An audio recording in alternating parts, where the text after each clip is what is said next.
نماز پڑھتے ہیں، قرآن کریم کی تلاوت بھی کرتے ہیں۔ فرمایا دوسرا مقام ہے اطیع اللہ و اطیع الرسول۔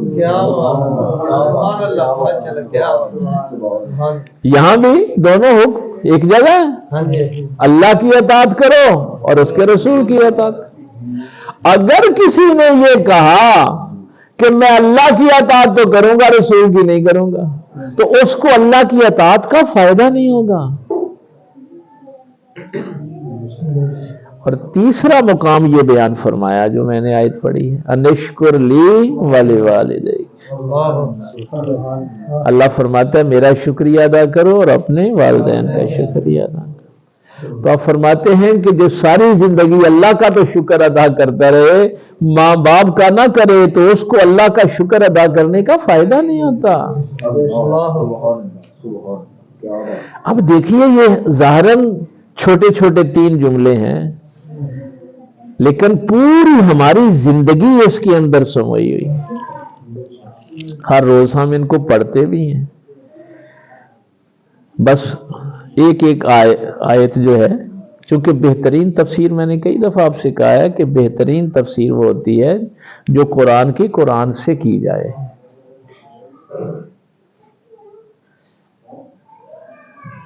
یہ میں وہ حجر اسود کی بات ہو رہی تھی،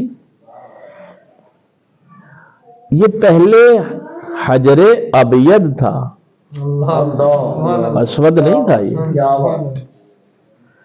یہ سفید پتھر تھا جو جنت سے آیا تھا، اور نبی پاک صلی اللہ علیہ وسلم کے مبعوث ہونے سے، آپ کی ولادت سے پہلے بھی یہ خانہ کعبے میں موجود تھا۔ ہاں، اس کا مسئلہ یہ نہیں ہے کہ حضور آئے ہیں تو یہ حجر اسود آیا، پہلے بھی لوگ اس کا طواف کرتے تھے، بلکہ پہلا حکم اس گھر کا کس کو ہوا تھا؟ ان طہر بیتیا للطائفین۔ اللہ نے ابراہیم علیہ السلام اور حضرت اسماعیل علیہ السلام کو حکم دیا تھا کہ میرے اس گھر کو پاک رکھو طواف کرنے والوں کے لیے۔ بھئی آپ کے پاس دلیل وزنی ہوگی نا تو آپ پریشانی آپ کو نہیں اٹھانی پڑے گی۔ پہلی تعمیر کعبے کی کس نے کی تھی؟ فرشتوں نے۔ یہ بھی آج کل میں جو سنتا ہوں نا، جو ہمارے ادھر خطبہ جمعہ سنتے ہیں ان کو تو پتہ ہے اس بات کا، قبلہ اول، آج کل یہ بڑا لفظ چل رہا ہے۔ میں نے آج سے کو 9-10 سال پہلے بھی یہ بات کہی تھی کہ قرآن اس کے خلاف ہے۔ وہ جملہ نہ کہو جو قرآن کے خلاف۔ قرآن کہتا ہے ان اول بیت وضع للناس للذی ببکۃ مبارکہ وہدی للعالمین۔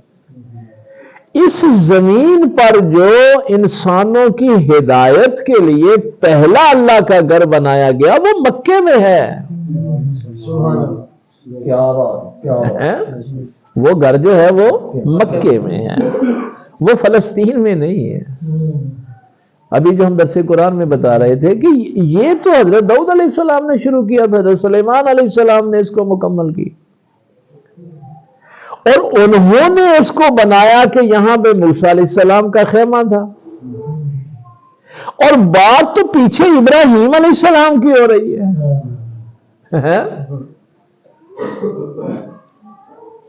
اس سے پیچھے فرشتوں نے اس کی تعمیر کی۔ سب سے پہلی تعمیر جو ہے وہ اس لیے ہوئی تھی کہ اصل جو گھر ہے نا وہ آسمانوں پہ ہے، اس کا نام ہے بیت المعمور۔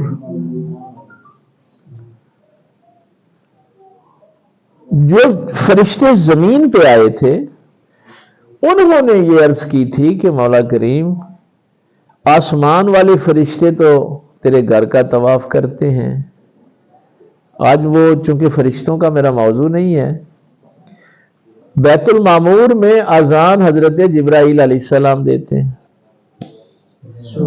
اور وہاں امامت حضرت میکائیل علیہ السلام کرواتے ہیں۔ یہ پہلے پارے میں ہے نا کہ یہ جو مشرکین ہیں یہ میکائیل کے بھی دشمن ہیں، جبریل کے بھی دشمن ہیں، دونوں کا ذکر اللہ نے کیا. من کان عدو للہ و ملائکتہ رسول و جبریل و میکائیل. تو آپ تو بس جبریل جبریل کرتے رہتے ہیں نا، باتیں ساری قرآن میں لکھی ہوئی ہیں. اللہ فرماتا ہے یہ صرف جبریل کے دشمن نہیں ہیں، یہ میکائیل کے بھی دشمن ہیں، اور جو اذان دیتا ہے اس کے بھی دشمن ہیں، جو نماز پڑھاتا ہے اس کے بھی دشمن ہیں. یہ فرشتوں کی کبھی بحث ہو تو یہ قرآن کریم میں بڑا عجیب موضوع ہے. اللہ تعالیٰ جب کوئی حکم صادر فرماتا ہے تو سب فرشتے بے ہوش ہو جاتے ہیں اس کی جلالت سے. تو سب سے پہلے جو اس حکم کو سنتا ہے وہ اسرائیل ہے، ملک الموت سب سے پہلے سنتے. ان سب کی ایک اپنی اپنی خصوصیت ہے، اور پھر وہ بتاتا ہے جبریل کو کہ یہ اللہ کا حکم ہے. لیکن وہ فرشتوں کی بحث میں پھر آ جائے گی چیز. تو وہ بیت المعمور جو ہے، تو اللہ تعالیٰ نے پھر ان کو حکم دیا کہ تم اس کے بالکل نیچے زمین پہ ایک گھر بنا لو. تو اصل گھر آسمانوں پہ ہے، اس کے بالکل نیچے یہ بیت اللہ شریف مکہ میں بنایا گیا. اب قرآن کا جو لفظ ہے نا وہ مکہ نہیں ہے، بے بکہ تھا.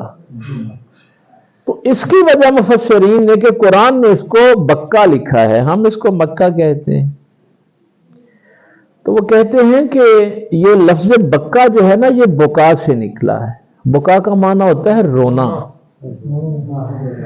تو انسان اپنے گناہوں کی توبہ کے لیے جس مرکز پہ آ کے روتے ہیں، اس لیے یہ شہر کا نام نہیں تھا، یہ اس جگہ کا نام تھا جہاں آنسو بہائے جاتے ہیں. تو اس لیے پہلا جو اللہ کا گھر ہے وہ مکہ پاک میں ہے. وہ یہ قبلہ، اچھا اس قبلہ کی طرف تو زیادہ سے زیادہ تاریخ کہتی ہے کہ نبی پاک صلی اللہ علیہ وسلم نے صرف 17 مہینے رخ انور کر کے نماز پڑھی بیت المقدس کی طرف، صرف 17 مہینے. اور اس کے بعد پھر یہ وہ قد نرا تقلب وجہک فی السماء، وہ تحویل قبلہ والی آیات جو ہیں وہ آ گئی. اس کے بعد اس کی تعمیر حضرت آدم علیہ السلام نے کی. بھائی وہ تو فرشتوں کا دور تھا، پھر جنات اس زمین پہ آ گئے، پھر اللہ تعالیٰ نے آدم علیہ السلام کو اپنا خلیفہ. یہ فرشتے اور جن آدم علیہ السلام سے پہلے اس زمین پہ رہتے تھے. اور یہ جو آیت ہے نا کہ فرشتوں نے کہا تھا کہ میں یفسد فیہا ویسفک الدماء، کہ یا اللہ یہ زمین پہ جا کے فساد کرے گا، خون بہائے گا. اس کی ایک وجہ یہ بھی لکھی ہوئی ہے کہ فرشتے جب آ کے دیکھتے تھے کہ یہ جنات آپس میں فساد کرتے ہیں تو انہوں نے اس بنا پہ یہ کہا تھا کہ زمین پہ جو جاتا ہے وہ فساد کرتا ہے، وہ لڑائی جھگڑا کرتا ہے. اور اللہ فرما رہا تھا کہ میں زمین کے لیے انی جاعل فی الارض خلیفہ، میں زمین کے لیے اپنا خلیفہ بنا رہا ہوں. تو یہ آیات پھر زیادہ کٹھی ہو جائیں گی، آپ کو کچھ سمجھ نہیں لگے گی. تو پھر آدم علیہ السلام نے اس کی تعمیر نو کی. پھر طوفان نوح آیا اور ظاہر ہے پوری زمین پر اس طوفان نے تباہی مچا دی. تو یہ اللہ کا گھر جو ہے یہ بھی ڈیمیج ہوا. لیکن حجر اسود جو تھا، اب وہ جو در صاحب سن کے آئے ہیں نا، یہ تابوت سکینہ کی صرف حفاظت نہیں ہوئی، جبریل امین کی ڈیوٹی تھی کہ یہ جو جس کو اب آپ حجر اسود کہتے ہیں، اس وقت حجر ابیض تھا، سفید تھا. پاک پیغمبر صلی اللہ علیہ وسلم نے فرمایا تھا کہ جب یہ جنت سے آیا تھا تو اس وقت یہ ابیض تھا، سفید تھا، یہ تمہارے گناہوں کو جذب کر کے سیاہ ہو گیا ہے. ہاں، اس لیے کسی شاعر سے پوچھنے کی ضرورت نہیں ہے کہ کسی شاعر نے حجر اسود سے سوال کی. بھائی ہمارے پاس جو اتھینٹک چیزیں، قرآن موجود ہے، حدیث موجود ہے. اور پھر پاک پیغمبر صلی اللہ علیہ وسلم نے فرمایا کہ یہ قیامت والے دن اپنے 2 ہونٹوں اور زبان کے ساتھ آئے گا. اور جس نے کعبے کا طواف کیا ہے یہ اس کی گواہی دے گا. نعرہ تکبیر، نعرہ رسالت، نعرہ رسالت.